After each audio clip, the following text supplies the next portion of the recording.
Good morning मेरे प्यारे विद्यार्थियों।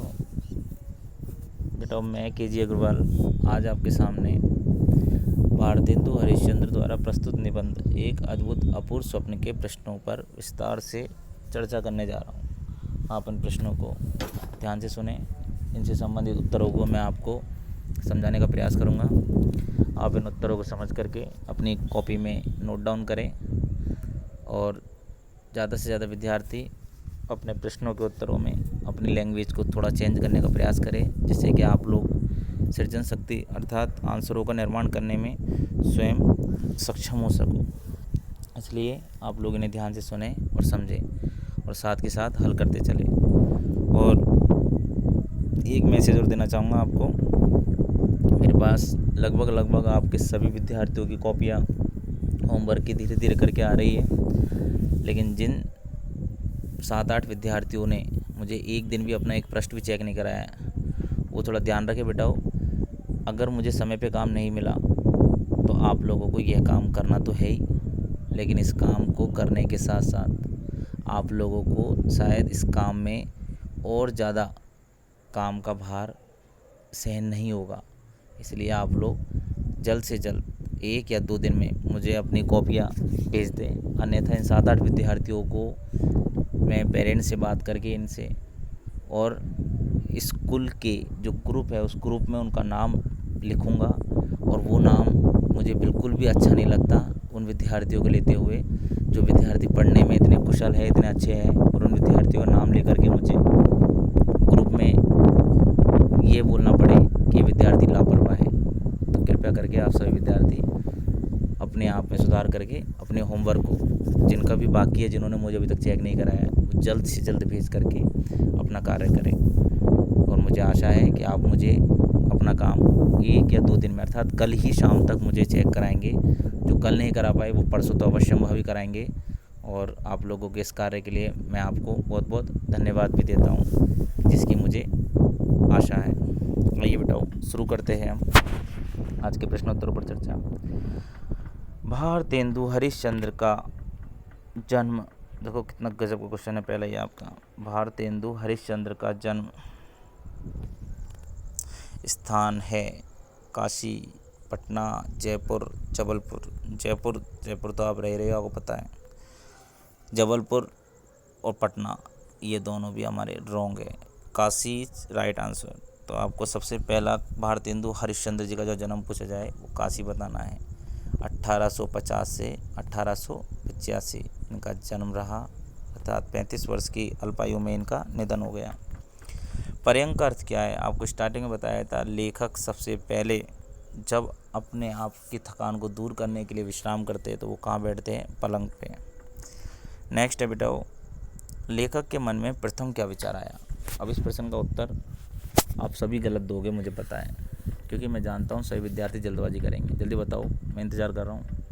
Very good. जिन विद्यार्थियों ने इसका उत्तर बताया है कि लेखक के मन में सबसे प्रथम देवालय बनाने का विचार आया, वो एब्सोल्युटली रॉन्ग है। क्यों रॉन्ग है बेटाओ? क्योंकि उसके मन में कुछ विचार की बात की जा रही है, न कि स्वप्न में उन्होंने क्या बनाने का सबसे पहले विचार किया। इस प्रकार से नहीं पूछा जा रहा है। सबसे पहले उनके मन में विचार आया कि वह इस नाशवान संसार में अमर रहने के लिए कुछ करे, अर्थात वह इस नाशवान संसार में अमर रहने की योजना बनाने में अपने मन को व्यस्त करते हैं। और यही विचार सर्वप्रथम उनके मन में आता है कि इस नाशवान संसार में किस प्रकार से अमर रहा जाए, अर्थात कि हम लोगों की मृत्यु के पश्चात भी लोग हमें याद करें। तो इस तरीके से इसका आंसर होगा। आइए बेटा नेक्स्ट प्रश्न पे चलते हैं। दूसरा प्रश्न है, उद्दंड पंडित कहाँ से बुलाए गए? आपको पता है उद्दंड जो पंडित जी थे उन्हें बुलाया गया था हिमालय की कंदराओं से। हिमालय की कंदराओं से। कंदराओं का मतलब जानते हो क्या होता है? कंदरा का मतलब होता है तो गुफा। तो हिमालय की जो बड़ी बड़ी गुफाएं हैं ना, उनमें से उन्हें बुलाया गया था। किन्हें? उद्दंड पंडित जी को। तो ध्यान रखना इन पंडित जी का नाम और इन पंडित जी के बुलाए जाने का स्थान। 1 नंबर के क्वेश्चन ये पूछे जा सकते हैं। ज्योतिष विद्या में कुशल पंडित का क्या नाम था? बताओ आप। जो पंडित ज्योतिष विद्या में कुशल थे उनका नाम क्या था? तो आप सबको पता है हमारे जो ज्योतिष जी होते हैं वो भविष्य बताते हैं, और हमारे जो इस पाठ में ज्योतिष जी थे वो कैसे थे बेटा? लुप्त लोचन। क्या नाम था? लुप्त लोचन ज्योतिषाभरण। लुप्त लोचन ज्योतिषाभरण। तो ये हमारे प्रश्न का उत्तर होगा।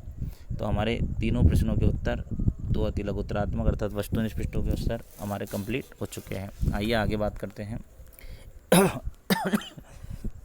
लेखक ने देवालय बनाने का विचार क्यों त्याग दिया? सभी बहुत अच्छे से जानते हैं, लेखक ने स्वप्न में सबसे पहले देवालय बनाने का विचार बनाया, लेकिन उन्होंने देवालय बनाने का विचार इसलिए त्याग दिया क्योंकि उन्होंने आधुनिक संस्कृति को और आधुनिक सभ्यता को, अंग्रेजी के बढ़ते प्रभाव को देख करके देवालय के प्रति चिंता जागृत की, अर्थात चिंता व्यक्त की। वो कहने लगे कि अगर इसी तरीके से अंग्रेजी शिक्षा का विकास होता रहा, अंग्रेजी संस्कृति का विस्तार होता रहा, तो लोग देवालयों की ओर मुड़कर नहीं देखेंगे, अर्थात उस देवालय से मेरा जो सपना है अमर होने का वह पूरा नहीं होगा। इसलिए लेखक ने देवालय बनाने का विचार त्याग दिया, जो कि मैंने पहले ही प्रश्न में और पहली वीडियो में आपको समझाया था। दूसरा प्रश्न देखिए बेटाओ, पुस्तक लेखन के विचार पर लेखक क्यों सहम गए? पुस्तक लेखन, आपको पता है सबसे पहले देवालय बनाने के विषय में सोचा, फिर पुस्तक लेखन, पुस्तक लिख दूंगा तो पुस्तक से अमर हो जाऊंगा, लेकिन ये भी त्याग दिया। अब इसमें सहमे क्यों, ये पूछा है, इसमें नहीं पूछा कि क्यों त्याग दिया, सहम क्यों गए, तो आपको बताना है। भारतेंदु हरिश्चंद्र पुस्तक लेखन के विचार से इस संसार में अपने आप को अमर करना चाहते थे, और उन्होंने पुस्तक लेखन का विचार बना भी लिया था। लेकिन अचानक से उन्होंने मन में सोचा कि जो आलोचक वर्ग है, जो आलोचना किया करते हैं, वो मेरी पुस्तकों में लिखी गई बातों की आलोचना करके उस पुस्तक को इस संसार में नहीं रहने देंगे। इसलिए उन आलोचकों के डरों से उन्होंने उस पुस्तक को लिखने से अपने आप को दूर किया। अर्थात एक तरीके से जब आलोचक उन पुस्तकों को पढ़ने नहीं देंगे तो उन पुस्तकों में तो क्या लग जाएगी, दीमक लग जाएगी, अर्थात उन पुस्तकों का जो पृष्ठ है वो पूरी तरीके से नष्ट हो जाएंगे, और उनके नष्ट होने के साथ ही मेरा अमर होने का सपना भी नष्ट हो जाएगा। इसलिए लेखक ने पुस्तक लेखन का विचार करते समय अपने आप को थोड़ा सा डरा हुआ पाया, और इसीलिए वो लिख नहीं पाए और इसमें वो सहम गए। तो हम लोगों ने 7 प्रश्नों के उत्तर अभी तक कंप्लीट कर लिए हैं। अब हम 8वें प्रश्न की बात करते हैं। पंडित प्राणांतक प्रसाद की क्या विशेषता थी? आप बताओ मुझे इसकी क्या विशेषता थी।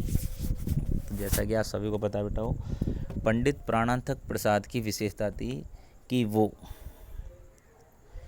जो व्यक्ति उनके पास चला जाता उस व्यक्ति को वो कभी कष्ट नहीं होने देते थे। क्या नहीं होने देते थे? कष्ट। क्यों नहीं होने देते थे? वो कहते थे कि तुम मेरी शरण में आओ, मैं तुम्हें ऐसी दवा दूंगा कि जिससे तुम सारे कष्टों से आज़ाद हो जाओगे। तो पंडित प्राणांतक प्रसाद की विशेषता थी कि जब तक मनुष्य संसार सागर में रहकर उनकी दवा से और उनसे दूर रहता तभी तक सांसारिक कष्टों को भोगता था। जैसे ही व्यक्ति पंडित प्राणांतक प्रसाद के पास पहुंचता तो उनकी दवा लेकर के सांसारिक कष्टों से दूर होकर के वह स्वर्ग लोक को प्राप्त हो जाता। तो यही पंडित प्राणांतक प्रसाद की क्या थी बेटा? विशेषता थी। तो इस तरीके से आपको बताना है कि उनकी दवाई जिसने खा ली वो सीधा स्वर्ग लोक को पहुंच जाएगा। सप्रमाण सिद्ध कीजिए कि भारतेंदु ने इस निबंध में तत्कालीन समाज व्यंग्य के माध्यम से उपस्थित किया है। बिल्कुल, व्यंग्य क्या होता है? लक्षण की विपरीत बात करना। जो समाज है वह समाज आज भी आपको पता है कि किस तरीके से एक दूसरे की टांग खींचने में लगा हुआ है, भ्रष्टाचार न चाहते हुए भ्रष्टाचार में लीन होने पर तुला हुआ है।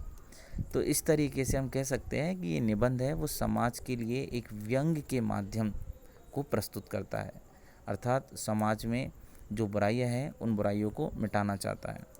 भारतेंदु की शैली पर प्रकाश डालिए। तो उन्होंने किस तरीके से अपने इस पाठ को लिखा है, किस तरीके से वर्णन किया है, वर्णनात्मक शैली वगैरह का प्रयोग किया है, तो वो मैं बेटा इन दोनों निबंधात्मक प्रश्नों को और इन सभी प्रश्नों के हो सके जहाँ तक आप लोगों को PDF बना करके भेज दूंगा। बाकी मैं चाहता हूं कि इन सभी प्रश्नों को तो आप सेल्फ करें। बाकी 2 प्रश्न बड़े हैं तो इसलिए ये वीडियो ज़्यादा बड़ी हो जाएगी, नहीं मैं इन 2 प्रश्नों को भी इसमें बता देता आपको। बाकी बड़ी सिंपल प्रश्न है, तो मैं इन दोनों प्रश्नों की PDF में आपको आंसर शीट भेज दूंगा। तो आप लोग इन सभी प्रश्नों को अपनी कॉपी में करके और मुझे आज शाम तक अपना सारा कंप्लीट होमवर्क अवश्य चेक कराएं। आज शाम तक नहीं हो पाता वो कल तो अवश्य संभावी करा ही देना बेटा हो, क्योंकि मुझे बड़ा दुख होता है कि जब मैं अपने एक अच्छे और पढ़ने वाले प्रतिभाशाली विद्यार्थियों को जब कुछ कहता हूँ तो उनसे ज़्यादा दुख मुझे होता है। इसलिए मुझे कभी भी इस कार्य के लिए मजबूर मत करना और अपने कार्य को बड़ी ही लगन के साथ, बड़ी ही मेहनत के साथ और बड़ी ही सतर्कता से करते रहना। तो आज के लिए इतना ही, धन्यवाद। कल हम इस पाठ से संबंधित आपका एक प्रश्न पत्र देंगे, उस प्रश्न पत्र को आप हल करोगे। इसलिए आप लोग इस पाठ की वीडियोज़ को एक बार पुनः सुने और टेस्ट की तैयारी अच्छे से करें। तो आज के लिए इतना ही, धन्यवाद।